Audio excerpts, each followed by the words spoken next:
Good morning, all of you. We have to continue from Roland Barthes, the last final part regarding Roland Barthes. He talks about the death of the writer, death of the author, and then he talks about the corollary of the death, birth of the reader. That is, the reader gets a kind of freedom, which was not actually there. Readers were supposed to read the text in some particular way according to the preference and thoughts of the writer in the past. But now it is about the absence of an author, he is declaring. Okay, so that a claim to decipher a text becomes futile. So to curtail a text, to limit a text and its reading inside some basic concepts or some inflexible concepts given by or thoughts given by the writer or the established mode of thinking, nothing works out now. Now onwards, this is the hence this is the early phase of post-structuralism seems to license and revel in the endless free play of meanings and the escape from all forms of textual authority. See, death of the author, you mean that itself. It's about the escape from all forms of textual authority. It's an escape from textual authority. Okay. So here, later there is an inevitable shift from this textual permissiveness to the more disciplined and austere textual republicanism. You please see here, textual permissiveness to austere textual republicanism. Very important to note down. That is one thing. It's really necessary that we also get this idea at this point. That is, you see two phrases there. Textual permissiveness. Yes, I tell you, coming to the class that, with the post-structuralism as a modern literary theory, they say that you can bring any kind of reading for a text. Or you can read a text in your own way. So that you people, and then I start dealing with the poetry paper. You assume that I'm dealing with some 15 poems. And obviously, as part of our teaching, I have to get some interpretation for a text or a poem. So that, and at the same time, I teach you this theory and talk about this provision that you can come up with any kind of reading. So that you are very lazy and you think that why should I spend my time on reading about the text on about the poem. So immediately for the next examination, think that you are going to the examination hall straight and you start writing about the poem. If an annotation or anything is given, you start writing an interpretation that doesn't have anything to do with any of its major ideas, nothing as such.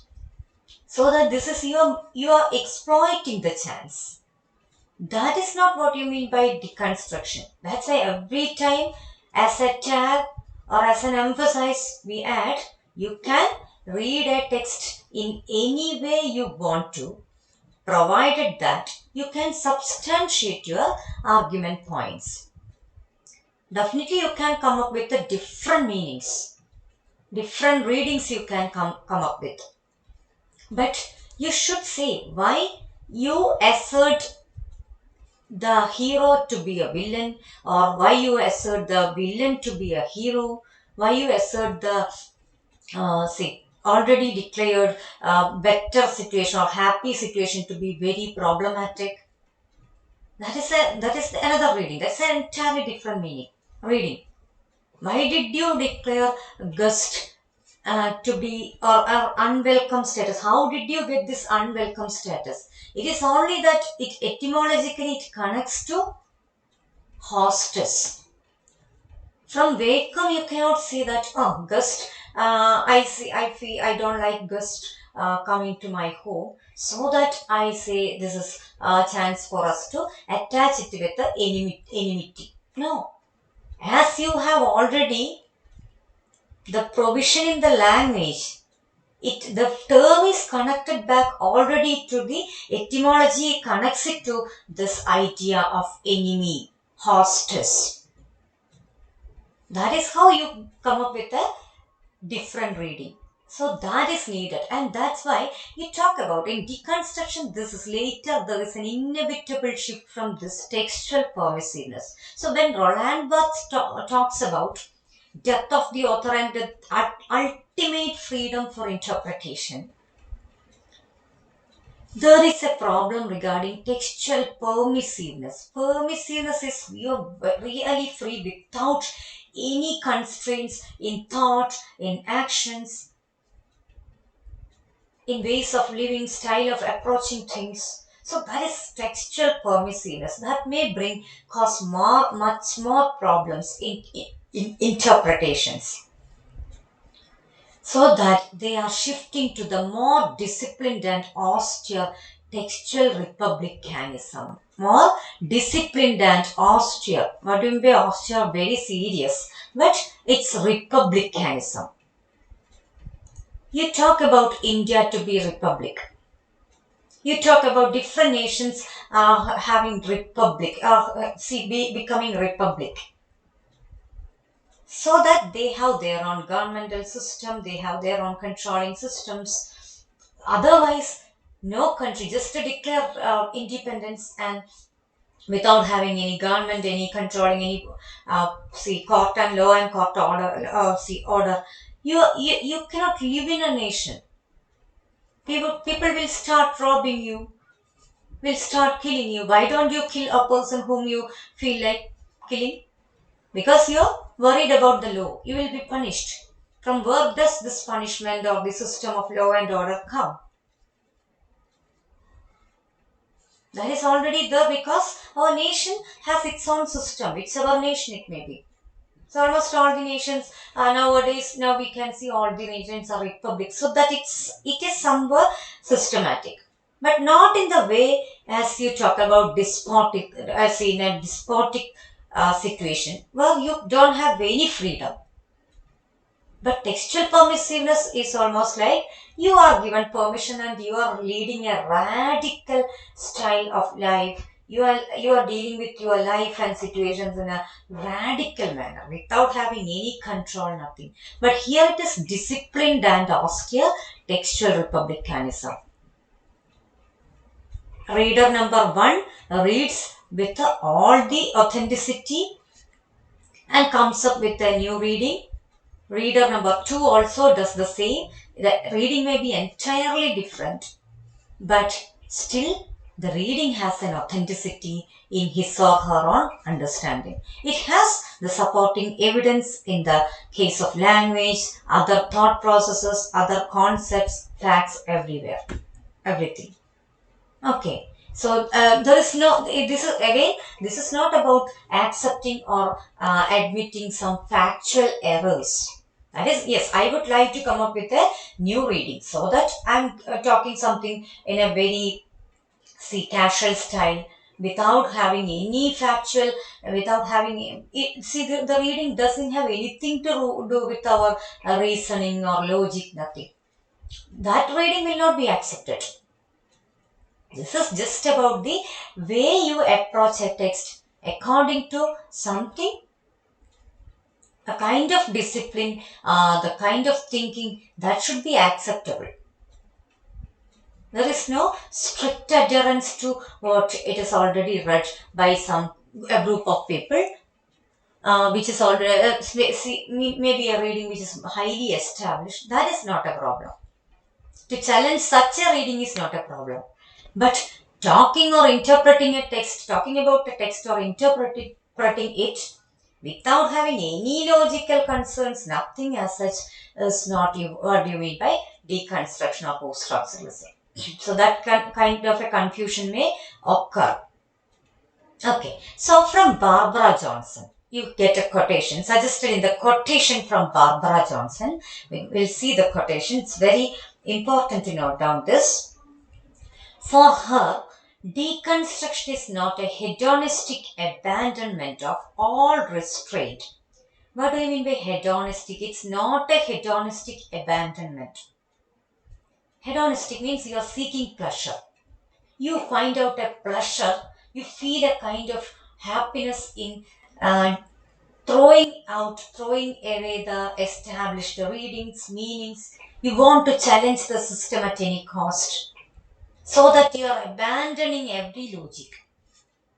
See, all the restraints in the case of interpreting a text definitely means some established readings. The poem which has been read in a way, in one particular single way for all the throughout the years. That's, you can talk about the restraint. So that to come up with a new reading is very difficult actually. But to give up without concerning anything, that is what you mean by hedonistic. That is not what is happening in deconstruction. Barbara Johnson says it's not a hedonistic abandonment of all restraint, but a disciplined identification and dismantling of the sources of textual power. It's a disciplined identification. You are doing it, you are identifying something which is hidden there, which is already there. But you didn't see, that is the only thing. If you are abandoning all the restaurant, you are doing it in a hedonistic fashion, you are talking about something which is not there. You are talking about the new meaning, new reading, without having anything to, you cannot stick on to, you cannot substantiate why you did read it in this way. When you are asked such a question, you don't have an answer. But this is about, you are identifying, you are trying to identify and dismantle the sources of textual power. Some power, textual power, which had been there. I told about the power structures yesterday. We are all told and taught to deal with a text or any situation in one or two ways. That is contributing again and again to the power structures. If you talk about patriarchal system, there everything, the characters produced, the dialogues written, whether it is in a novel, short fiction or movie, drama, whichever medium it may be, whichever genre it may be, the writers were contributing, the interpreters were contributing to the establishment of the power structure, the assertion of the power structures. If it is a colonial rule, colonial situation, then the colonialist, their ideas, to validate them more, the standard of living, standard of thinking, standardization on beauty, the concepts of beauty, all these were taken for granted according to what the power structures demanded. So that you are trying to dismantle that. Deconstruction has its own purpose, aim, that we already told. I already explained it yesterday. It's almost all the major proponents in the beginning were from very poor background. So they really wanted to challenge this Western way of asserting the center and margin, or differentiating the center and margin. They want to dismantle. What do I mean by dismantling? Dismantling is about destroying, or in one way or other you are just erasing what is there and you are bringing something new. Dismantling, almost, this is completely, you are just making it upside down, dismantling some entirely new thing out of the old. That is it. Out of the old itself, you have to take that. So dismantling of the sources of textual power. Then the second key figure in the development of post-structuralism in the late 1960s is the philosopher Jacques Derrida. Please note down the pronunciation. Another, after Roland Barthes, we see Roland Barthes and his major texts. Okay? Yes. Second key figure, yes. I'm reading from page number 64 of the text. Please note down the page numbers if you are going back to the text. I have already sent you the soft copy as well.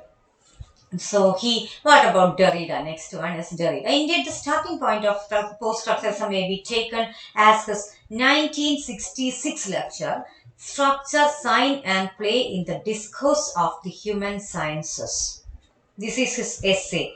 And definitely post-structuralism as such, a starting is assumed to be or taken to be that lecture. With that lecture itself, he challenges the centers or the established notions given by structuralism. They had been asserting the validity or the reliability of language, but with this he starts he inaugurates post-structuralism as a movement or as a theory or as a way of thinking. 1966 lecture. Okay, so what does he say there? We may see here. See, this is about variously reprinted most recently. In all those details you can read later. Okay, Newton's 20th century literary theory. So that is the text, name of the text. A reader, so that it should be in italics. So in this paper, see, yes, yeah.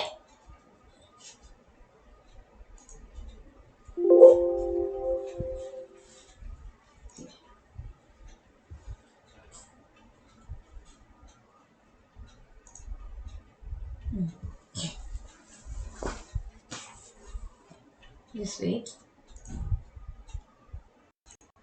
Yes.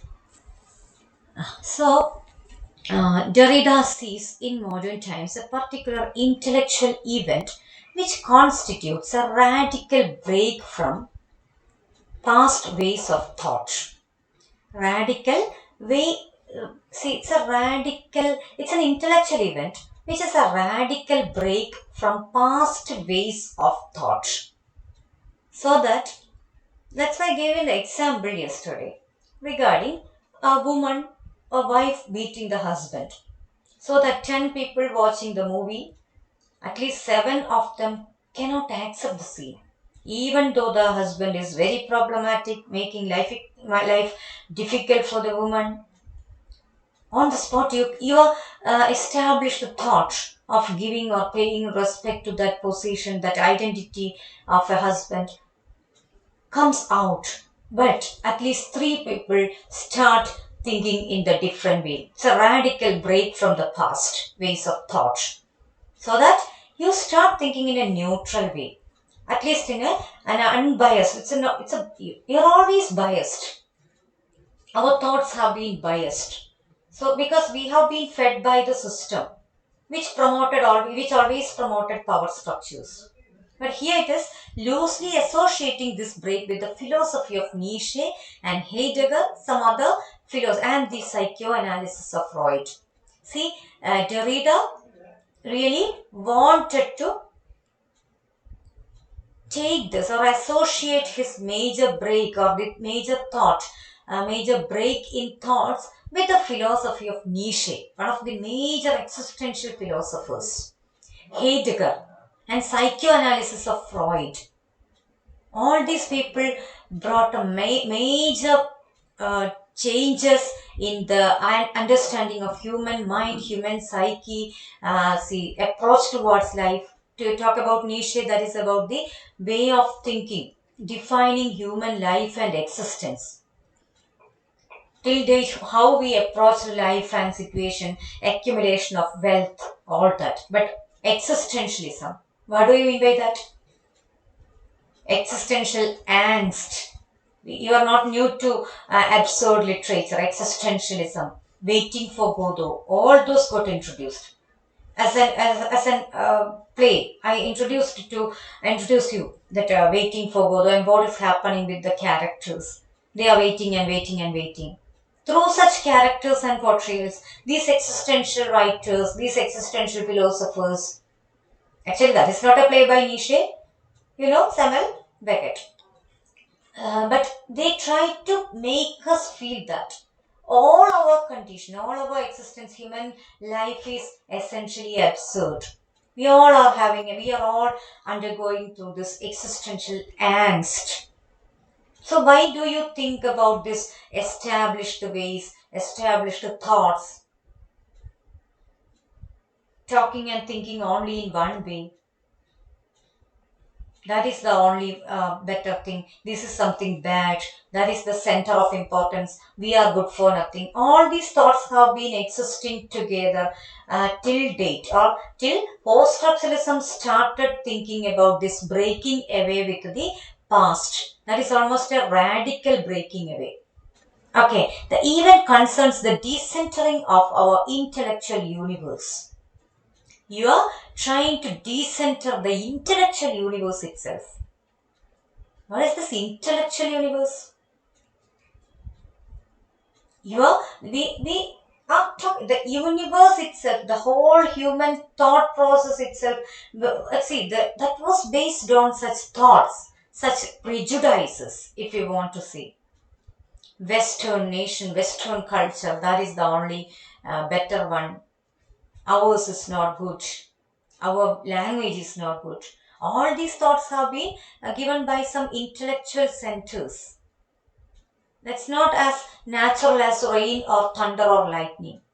But we felt that this is something natural. Oh, we belong to this continent. We are black.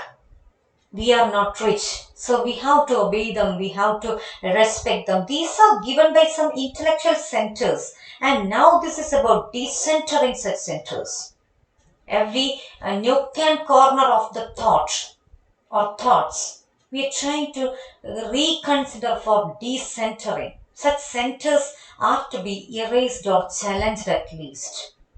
This is the new stand, and that's the advent. That is that all that this is inaugurated with the advent of, or the introduction of post-structuralism and deconstruction. Okay, yes. So prior to this event, the existence of a norm or center in all things was taken for granted. Prior to this, before post-structuralism or deconstruction, existence of a norm or center. I'll get you the example. It was I don't remember whether I gave it in the last semester or the last semester, but classroom silence. How did we deconstruct it? Do you remember that? That is in the to got the movie scene where our teacher comes and complains about a very noisy classroom. She says, in other classes, how silent it is, and in your class, it's always chaotic. And the father, the teacher figure, explains, deconstructs the classroom notion and says that definitely silence must be there in other classes because they all are sleeping. That is how you are deconstructing the established notions. A class with much and more silence till date, or till the kind of a comment is made, we all took it to be very positive an idea to have much silence in the classroom. But another reading is brought forth to the same by saying that, or by pointing out that, yeah, they all are asleep. That's why there is nothing happening there. They are all sleeping. So the classrooms are silent. Here everyone is active. That's why this is not silent. We are not silent. You're getting a very deconstructed notion there. So that is the existence of a norm. What is the norm? Classroom silence means very disciplined, very positive, very commendable. But here that norm is challenged. We took it for granted in the past. That classroom silence only classroom silence assures the quality of a class, or a desirable only desirable way for a class is very disciplined and silenced mode of going. But with just one another reading, we get the challenge. We challenge that norm, that established thought, and say that that's not very commendable. They are all sleeping there. That's why they are silent. So we challenge the center, the notion. of silence. And silence to be positive becomes silence as very negative. See, entirely different a reading you come up with. Thus, man as the Renaissance slogan had it, was the measure of all other things in the universe. We used to say man as the center of importance, and white Western norms of dress, behavior, architecture, intellectual outlook, and so on. We already told about that. Why no advertisement talks about the creams or the cosmetics to be black. All of them talk about how you can be fair. Why? Who told that only white is beautiful? Who told that only white skin is beautiful? It's not there as something natural. They told about that. They told and told and told. They asserted and asserted and asserted for years, ages, centuries. So we all thought that this is the center, this is the notion, this is the only right thing, the dress, behavior, architecture, intellectual outlook, everything Western. And West as the center and East as the margin, East or Eastern Hemisphere. All these nations belonging to Eastern Hemisphere as something to be exploited, to be obedient to the West. That was the notion given there. Okay, and so on provided a firm center against which deviations, aberrations, variations could be detected and identified as other and marginal. Subject and the other, marginal. We were all considered to be marginal. Even literatures or the scientific discoveries from the Eastern nations. Oh, that is from them. Why should we take it for granted? This was the way, but later with the post-structuralism deconstruction, the thought process began to change with their notions of questioning the center. So that this is getting detected that see other marginal. This is their planning to establish their position at the center or to assert their power, to make sure of their power. Nothing else beyond that. That is why these others but till you began challenging the center, something was taken as established, or that Western, the power structures were taken as something established, and anything and everything going against that got identified to be deviation, aberration, variation, so that no one wanted to challenge. Till then, no one wanted. Even when you start thinking, when you wanted to challenge, you were worried. People were worried about doing that. But now it is not the case. That is not the case at present. Now, post-structuralism and deconstruction comes that got its that gets its those thoughts or those movements, those ideas get their own prominence and well established in nature. They challenge all these centers. They come up with entirely new readings only because this is about challenging the center and the firm, powerful power structures. It's very difficult, but once you start doing that, others also will join you. Okay, yes. Then in the 20th century, however, these centers were destroyed or eroded. In the 20th century, these centers, the Western centers, the highly established centers and their prominence were questioned, challenged, destroyed or eroded.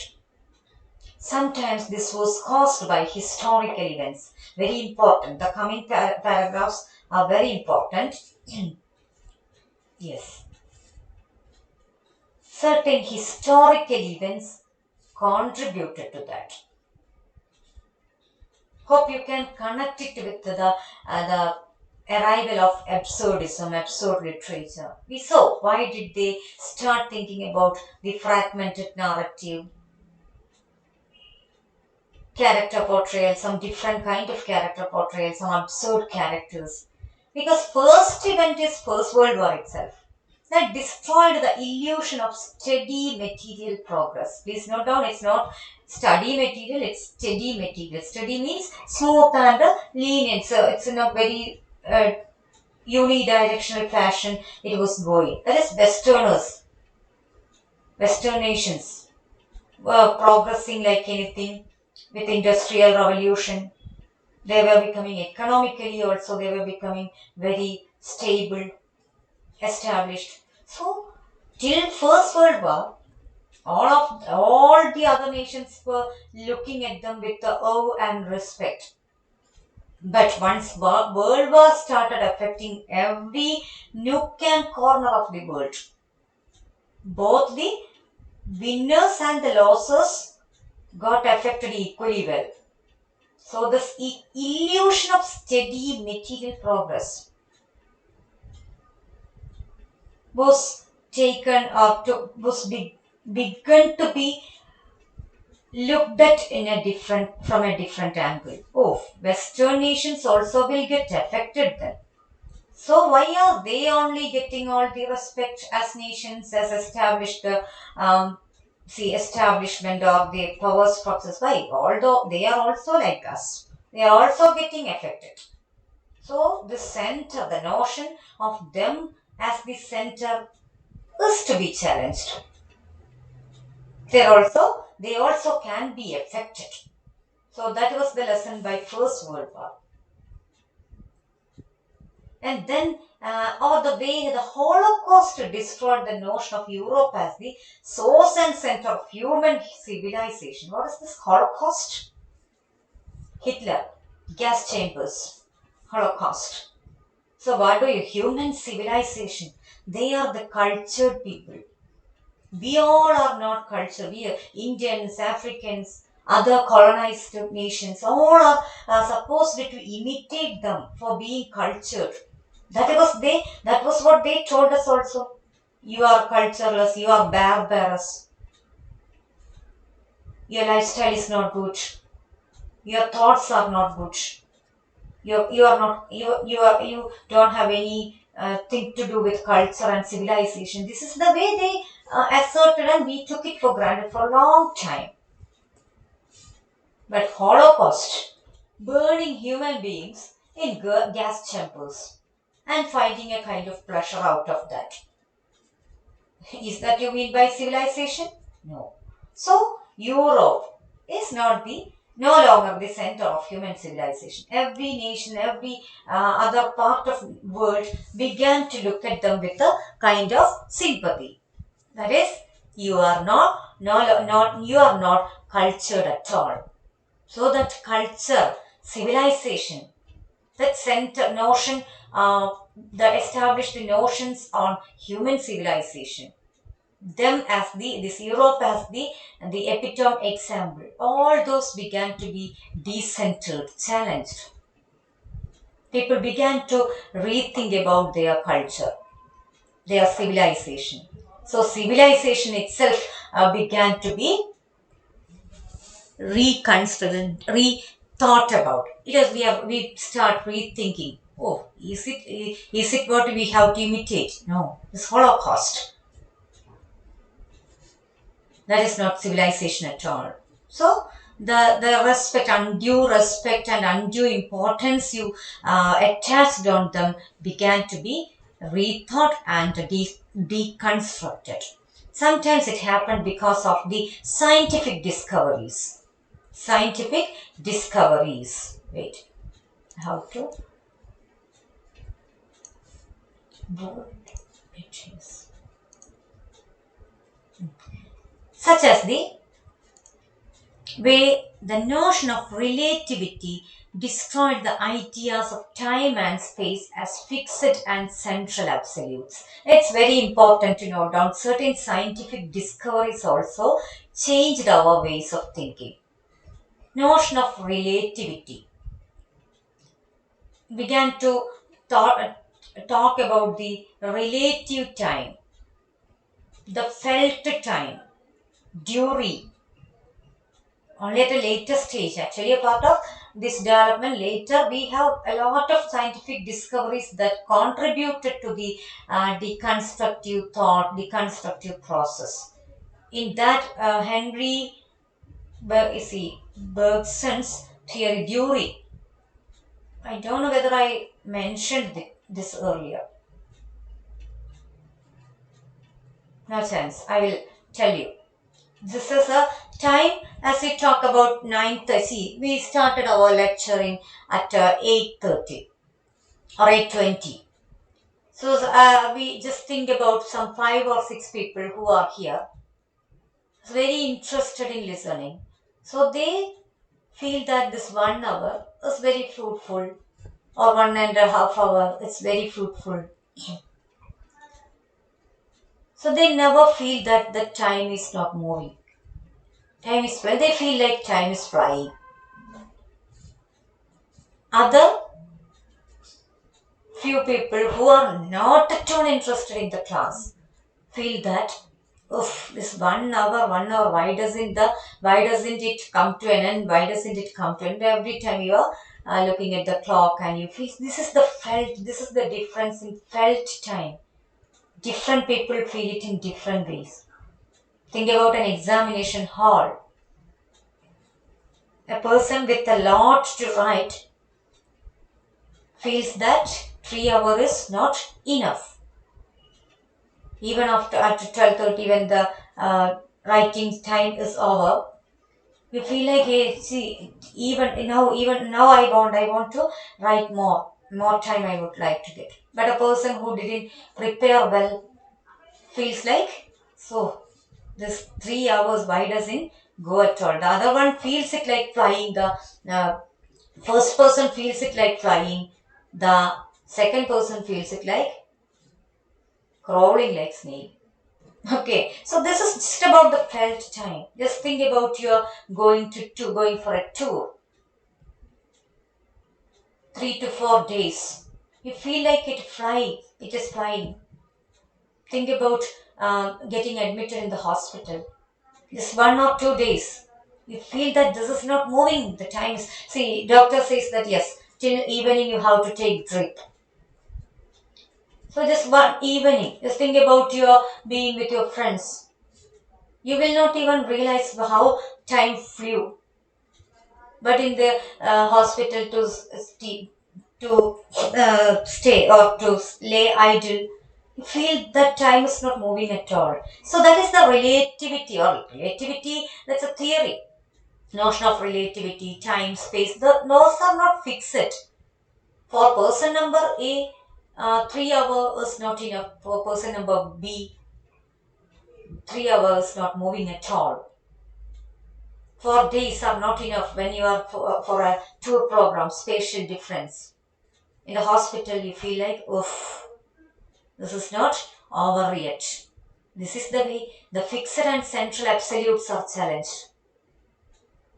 Till then, we used to think that 3 hour for everyone. Clock hour, clock time. That's why we say like, for it's a quote, I'll get you. For the winners and losers, for everyone, both of them have only one thing in common, that is time. Deconstruction people, if you give the code, they will deconstruct and get it back to you, like having an operation. You tell that no, both do not have the same kind of time. 24-hour time space, that is an absolute that you have been taking for granted too much. No longer that is valid. Okay, yes. And then sometimes finally it was caused by intellectual or artistic revolutions. Intellectual or artistic revolutions. That also is one of the major reasons. Intellectual or artistic revolutions. Such as the way modernism, yes, modernism in the arts in the first 30 years of the century rejected such central absolutes as harmony in music, chronological sequence in narrative, and the representation of the visual world in art. Should I explain? How did they want to challenge the established ways of harmonious music, chronological sequence in narrative, 1990 event first, then 1991, then only 1995, then only 1997. No. Mrs. Dalloway. Just think about that novel or any stream of consciousness novel. Starts as a memory or starts from the present, going back to some events in the past. This is about the human mind. You are writing straight. That's what modernism wants to do. So that also is a way of see, it's a revolution in art, an intellectual mode of approaching events. So that revolutions also did help. Okay, and visual world in sort of, and the sequence in narrative and the representation of the visual world in art.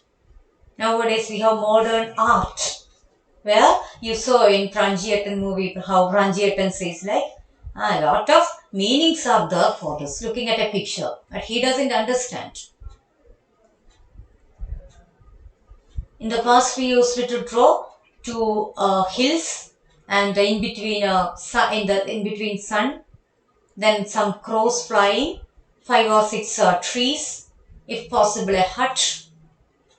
This was the notion of art, as making everything very clear from there itself. But modern art is not like that.